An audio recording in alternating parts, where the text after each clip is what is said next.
"Who do you think you are, questioning me like that?" the older man barked, his voice sharp and indignant. I didn't flinch, keeping my gaze steady as I replied. "Mr. Nguyen," I said, my tone measured, "I'm here to help you, but if you want my help, I need the whole picture, every detail." He exhaled sharply, his pride clearly bruised, but he didn't argue further. For a moment he looked away, shaking his head. "My name is Danielle, which is the name I chose for myself when I was a kid. I'm a 30-year-old attorney. I never carried my family last name. I created my own. I built my career on resilience, channeling the pain of my past into a drive to succeed. When I was 6 years old, my parents abandoned me at an orphanage, leaving me to piece together a life without them. They walked away without a second glance, leaving me to wonder what I had done wrong, why I wasn't enough. Now, decades later, the very people who discarded me are sitting in my office, begging for legal counsel, and they have no idea who I am. I was 6 years old the last time I saw them. My mom had dressed me in my nicest outfit that morning, a yellow dress with little white daisies, and told me we were going somewhere special. I remember holding her hand tightly as we walked into the orphanage, the bright sunlight outside contrasting with the dimly lit hallways inside. The air smelled of cleaning supplies and something else I couldn't place, something cold, like emptiness. She knelt down in front of me, brushing a strand of hair from my face. "You'll love it here," she said, her voice soft but hollow. "They'll take such good care of you." I didn't understand what she meant. "When are you coming back?" I asked, my small hands clutching hers. She hesitated, her eyes darting away before she forced a smile. "Soon, sweetheart. Be good, okay?" I didn't cry as she walked away. I just stood there, staring at the door, waiting for it to swing open again. But it didn't. Hours passed, and then days, before I realized she wasn't coming back. That was the day I learned what it meant to be alone. The orphanage became my world, a place where I quickly learned that survival meant toughness. I stopped asking why my parents didn't come back. The other kids didn't want to hear it, and the caretakers didn't have answers. Instead, I focused on what I could control, my studies. Books became my escape, a place where I could lose myself in stories far from the sterile walls of the orphanage. I promised myself I'd be better, smarter, stronger than anyone who thought I wasn't worth keeping. But the nights were the hardest. Alone in my bunk, I'd stare at the ceiling, wondering what I had done to make them leave me. Did I cry too much? Was I not helpful enough? Every question became a fuel for the fire inside me, a fire that burned to prove, even if only to myself, that I was enough. I would show them. Somehow, some way, I would show the world that I wasn't the useless girl they thought I was.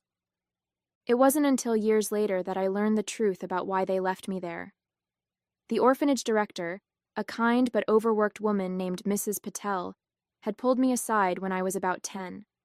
She'd been there the day my parents dropped me off, and she'd always seemed to feel sorry for me in a way I didn't fully understand.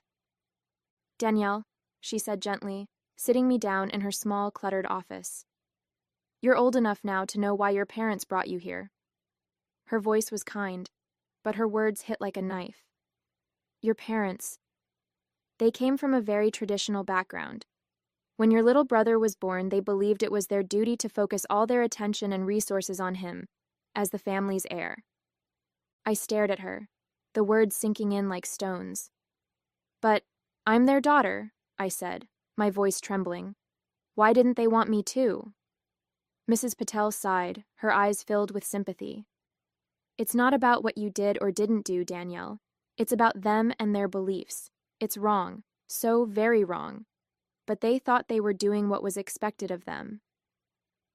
That night, as I lay in bed, the reality of their rejection hit me in full force. They hadn't left me because of anything I did. They left me because of who I was, a girl who to them wasn't worth keeping. After that conversation, something in me shifted. I stopped asking why they left and started focusing on what I could do to move forward. The rejection that once crushed me became my fuel. At school, I threw myself into every subject, determined to be the best. I stayed late to read in the library, poring over books that stretched my imagination and taught me about a world far bigger than the orphanage. By the time I was 16, I was winning academic competitions and earning recognition from teachers who saw my potential. Danielle, one of them, told me, "You could go far. You just need the right opportunities." Those words planted a seed of hope in me. I started applying for scholarships with a single goal in mind: to get into a good university and prove to myself that I could rise above the circumstances I was born into. When the acceptance letter from a prestigious school came in the mail, I held it in my hands like it was a golden ticket. It wasn't just a chance to study, it was my way out. The orphanage threw a small party in my honor, and Mrs. Patel, who had always been my quiet supporter, hugged me tightly. "You've earned this, Danielle," she said. "Now go show the world what you can do." College was a whirlwind. For the first time in my life, I was surrounded by people who believed in me, or at least respected what I brought to the table. My professors noticed my drive, and my peers were drawn to my focus and determination. I took every opportunity that came my way: internships, leadership roles, and study groups that pushed me to the limit. Law school followed, and while it was grueling, I thrived on the challenge. I learned to channel my emotions into my work, using my own story to connect with the cases I studied. I knew what it was like to feel powerless, and I wanted to make sure others didn't have to feel the same. By the time I graduated, I had offers from some of the best firms in the country. I chose a firm in New York that specialized in helping underserved communities, a place where I could make a difference while building my career. Through it all, I kept my past a secret. It wasn't out of shame.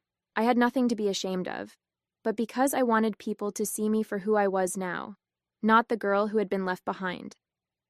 Every step I took felt like a victory, a reminder that I had become someone my younger self could be proud of. It was during my second year at the firm that I met Mark. He was one of the attorneys on a joint case we worked, a complicated mess involving housing rights. At first, he was just another name in a sea of professionals, but as the weeks went on, I couldn't help but notice his warmth and sharp sense of humor. He had a way of making even the most stressful days feel a little lighter. Our relationship started slowly, almost unintentionally. Late nights at the office turned into shared dinners, and casual conversations about work became deeper talks about life. I was hesitant at first. I'd spent so long building walls to protect myself that letting someone in felt risky. But Mark was patient, never pushing me to share more than I was ready to. One night after we'd won the case, he walked me home. "You know," he said as we stood by my apartment door, "I think you're the most driven person I've ever met, but sometimes it's okay to let someone else carry a little of that weight." His words stayed with me long after he left, and for the first time in years, I felt like maybe I didn't have to do everything alone. As things between Mark and me grew more serious, we started talking about the future, what we wanted in life, where we saw ourselves in 5 or 10 years. For the first time, I allowed myself to imagine having a family, something I had avoided thinking about for so long. Mark wanted kids, and so did I, though the thought scared me. I didn't want to repeat the mistakes my parents had made, but with him, it felt possible. It didn't take long for us to realize that building the life we dreamed of would require more than just hard work. Between student loans, rent, and the cost of living in New York, our combined incomes were stretched thin. We both worked long hours, but the idea of starting a family someday made the financial gap seem even larger. Mark was supportive, always reminding me that we were a team. "We'll figure it out together," he said one night as we pored over budgets and savings plans at the kitchen table. But I couldn't shake the feeling that I needed to do more, to push myself even harder to ensure our future was secure. I loved my work at the firm, helping people who felt powerless, using the law to stand up for those who couldn't fight for themselves. It gave me purpose. But the truth was, it didn't pay much. Mark and I weren't struggling, but we weren't building the kind of financial security we needed to start a family either. And as much as I cared about my clients and the mission of the firm, I knew I couldn't ignore the practical side of things forever. One evening, as I reviewed my growing list of cases, I realized something had to change. It wasn't an easy decision. I'd spent years carving out a place for myself in the world of public interest law. But the more I thought about it, the more I knew it was time to move on. I needed to think about the future, not just mine, but ours. Over dinner that night, I told Mark what was on my mind. "I've been thinking," I said, swirling my fork in my pasta, "about applying to some bigger firms. Corporate law, maybe." He looked at me with a mix of surprise and concern. "Are you sure? I know how much you love what you're doing now." "I do," I admitted, "but it's not enough. If we want to start a family someday, we need to plan for it. I want to give our kids the kind of stability I didn't have growing up." He reached across the table, taking my hand in his. "If it's what you want, I'm with you," he said simply. "I know you'll succeed anywhere." As I updated my resume and started researching bigger firms, another thought began creeping into my mind, one I'd spent years pushing away. My family, the people who had abandoned me. I'd told myself I didn't need them, that I was better off without them in my life. But now, with the prospect of starting my own family, I found myself wondering, who were they? What kind of life did they build without me? I didn't know much about them, just fragments of stories I'd pieced together over the years. Mrs. Patel had once mentioned that they were wealthy, part of a prominent community. That fact had always stung. They hadn't left me because they couldn't afford to raise me. They left me because they didn't want me. The bitterness was hard to shake, but curiosity had started to outweigh the pain. I needed to know more. The next day, I called the orphanage. Mrs. Patel had retired years ago, but the new director, a woman named Claire, was kind and eager to help. "We still have some of your records," she said. "Why don't you come by? Maybe we can talk about what you're looking for." I agreed, my stomach tightening as I hung up the phone. I wasn't sure what I'd find, but I knew I had to take the first step. A few days later, I found myself walking through the familiar gates of the orphanage. It had been years since I'd last been there, but the sight of the weathered brick walls and the faint sound of children playing in the distance brought back a flood of memories. Claire, the director, greeted me warmly, her kind smile putting me at ease. "Come on in, Danielle," she said, leading me to her office. I pulled some files I thought might be helpful. We sat down, and she placed a thin folder on the desk between us. My hands trembled slightly as I opened it, scanning through the pages of handwritten notes and forms from when I was first admitted. "Your parents," Claire began gently. "They came from a very well-off family. From what I can gather, they owned several businesses and had a prominent position in their community." She paused, gauging my reaction. "They didn't leave you because of financial hardship." I nodded, swallowing the lump in my throat. I'd suspected as much, but hearing it confirmed was still a blow.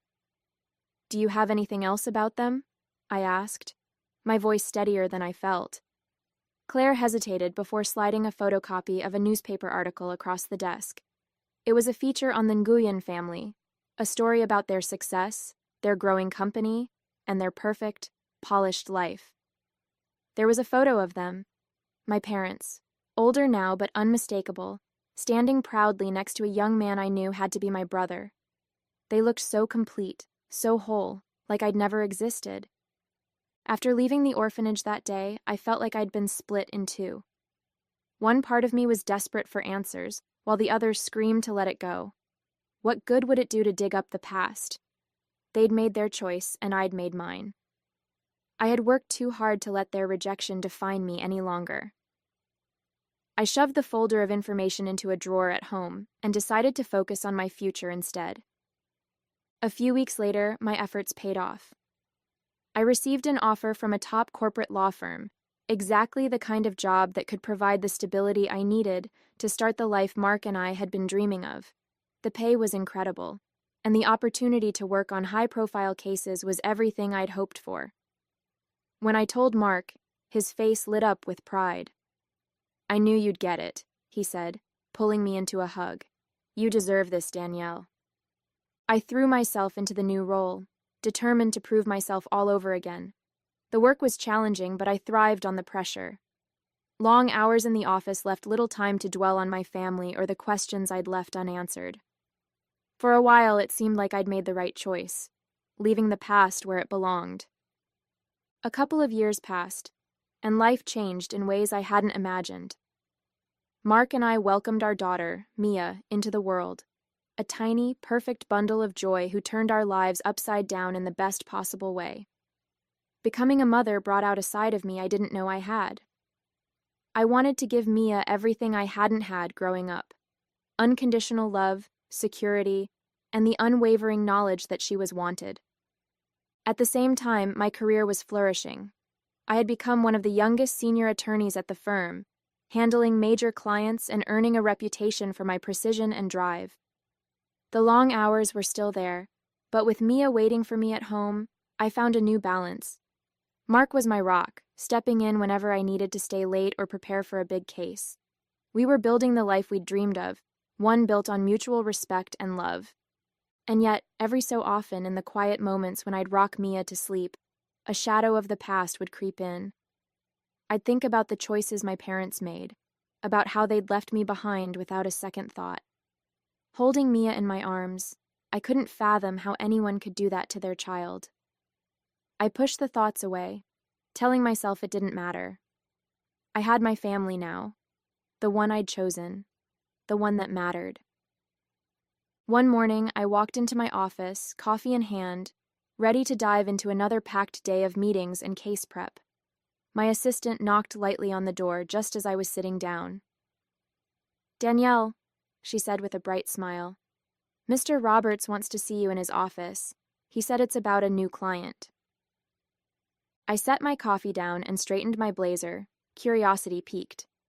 New clients were always an exciting challenge, and I prided myself on being the firm's go-to for high-stakes cases. As I stepped into Mr. Roberts' office, he looked up from a stack of papers and gestured for me to sit. "Good morning, Danielle," he began, leaning back in his chair. "We've taken on a significant new client. It's a bit of a complicated case. Financial mismanagement, lawsuits, potential bankruptcy, high profile but discreet. And I think you're the right person for the job." He slid a file across the desk toward me. "This one's all yours." I picked up the folder and flipped it open, scanning the top page. The name at the top made my heart stop. Nguyen Holdings, my parents' business. My breath caught in my throat as I stared at the familiar name, the memories of the orphanage and that faded newspaper article rushing back all at once. I looked up at Mr. Roberts, struggling to keep my face neutral. "Thank you," I said evenly. "I'll get started right away." I walked back to my office in a daze, clutching the folder like it might vanish if I let it go. My mind raced, a whirlwind of emotions I couldn't quite pin down. Anger, confusion, curiosity. They all swirled together, leaving me breathless. I closed the door behind me and sat down at my desk, staring at the name on the file. Nguyen Holdings, my parents' company. For a long time, I didn't move. I just sat there, torn between the instinct to shove the file into a drawer and forget it existed, or to dive into every detail and see how far they'd fallen. What were the odds that after all these years they'd end up in my office needing my help? The bitter irony wasn't lost on me. I'd spent my whole life trying to forget them, and now they were here, on paper at least, intruding on the life I'd built for myself. After a moment of hesitation, I opened the folder. If I was going to handle this case, or decide not to, I needed to know exactly what I was dealing with. The first few pages outlined the basic facts. Nguyen Holdings was teetering on the brink of bankruptcy, entangled in multiple lawsuits from creditors, partners, and even former employees. It was a financial disaster, the kind that screamed of neglect and mismanagement. As I delved deeper into the documents, one name kept appearing: Bao Nguyen, my brother, the special one, the golden child they'd chosen over me. Apparently, he'd been handed the reins of the company a few years ago and had driven it straight into the ground. Misguided investments, failure to adapt to market trends, and reckless spending had left the business in shambles. Every page I read felt like a punch to the gut. I leaned back in my chair, letting out a shaky breath. It was almost poetic, really. The family that had thrown me away to prioritize their son now sat on the edge of ruin because of him. And here I was, their last hope, the one person who could potentially save them. The irony was as sharp as a blade, cutting through the whirlwind of emotions swirling inside me. That evening, I walked through the door, still holding the folder like it might slip through my fingers. Mark was in the kitchen, bouncing Mia on his hip while stirring a pot on the stove. The smell of dinner should have been comforting, but I felt too unsettled to notice. "You're home early," he said with a warm smile, glancing at me. "Everything okay?" I hesitated, placing the folder on the counter. "Not really," I admitted. "There's something big I need to tell you." He immediately set Mia down in her playpen and turned to face me, concern etched on his face. "What's going on?" I took a deep breath and told him everything: the new client, the name on the file, and the history I'd spent so many years trying to leave behind. As I spoke, his expression shifted from surprise to disbelief and finally to understanding. "So, let me get this straight," he said, his voice calm but deliberate. "The family who abandoned you is now sitting in financial ruin, and their survival depends on you?" "Pretty much," I said, crossing my arms and leaning against the counter. "It's surreal, isn't it?" Mark shook his head, his brow furrowed. "What are you going to do? Are you even considering taking the case?" I sighed, running a hand through my hair. "I don't know yet," I admitted, "but I can't just ignore it. I think I need to meet with them, see what they're like now. Maybe it'll help me figure out what to do." Mark nodded slowly, leaning against the counter across from me. "That's fair. You've always been the kind of person who faces things head-on. Just promise me one thing." "What's that?" I asked, meeting his steady gaze. "Do what's best for you," he said. "Not for them, not for anyone else. You don't owe them anything, Danielle. If you decide to take this case, it has to be on your terms." His words hit me hard, but I nodded. "I'll keep that in mind," I said quietly. "The meeting's tomorrow. After that, I'll decide." Mark walked over and pulled me into a hug, his arms a steady anchor against the storm of emotions swirling inside me. "No matter what you choose," he murmured, "I've got your back." The next morning, I sat at my desk, staring at the phone for what felt like an eternity. My assistant had already reached out to Nguyen Holdings to arrange the meeting, and they'd agreed almost immediately. Now all that was left was to confirm the time. I took a deep breath, picked up the receiver, and dialed. A woman's voice answered on the other end. "Nguyen Holdings, how may I direct your call?" "This is Danielle from Cross & Roberts," I said, keeping my tone professional. "I'd like to confirm the meeting scheduled for tomorrow with Mr. Nguyen." "Of course," she replied cheerfully. "Mr. Nguyen and Mr. Bao Nguyen will be there at 11 a.m. Does that work for you?" My grip on the phone tightened at the mention of Bao's name.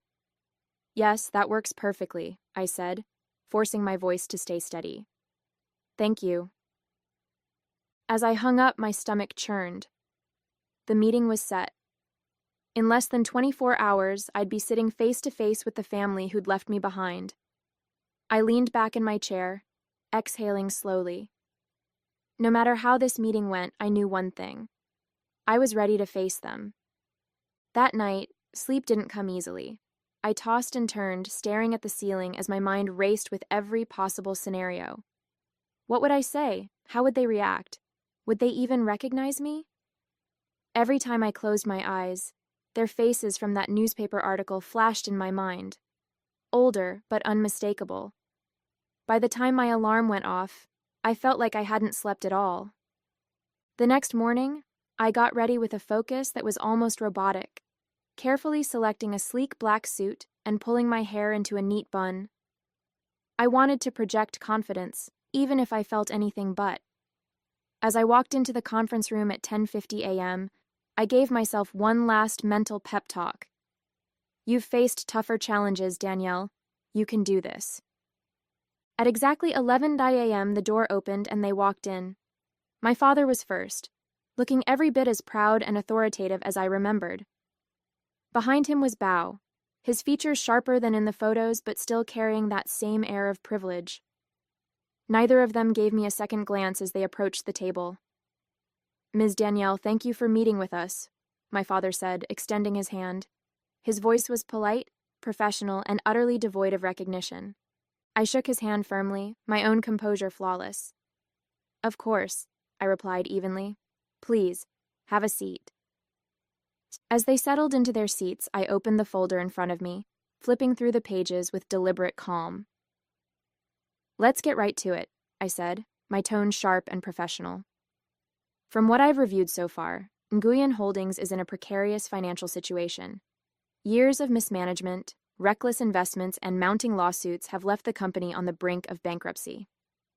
I just couldn't resist. My father stiffened, his face flushed, and I could see the pride and anger building behind his composed exterior. Finally, he snapped. Who do you think you are, questioning me like that? He barked, his voice echoing through the room. For a moment, I just stared at him, the weight of his words sinking in. He had no idea. No idea who I was. No idea that the person sitting across from him was the same little girl he deemed unworthy all those years ago. And now I'm here, sitting across from the man who left me behind, demanding my help. Part of me wants to laugh at the absurdity of it all. Another part of me wants to scream. He doesn't even recognize me. He doesn't see the person I've become, the person who's now in control of what happens next. So I'm asking you, what would you do if you were me? Would you confront him here and now, rip off the mask and force him to see the truth? See who the person he abandoned has become? Would you take the case and show him that I'm stronger than he ever gave me credit for? Or would you walk away, leaving him to deal with the mess he and his golden child created?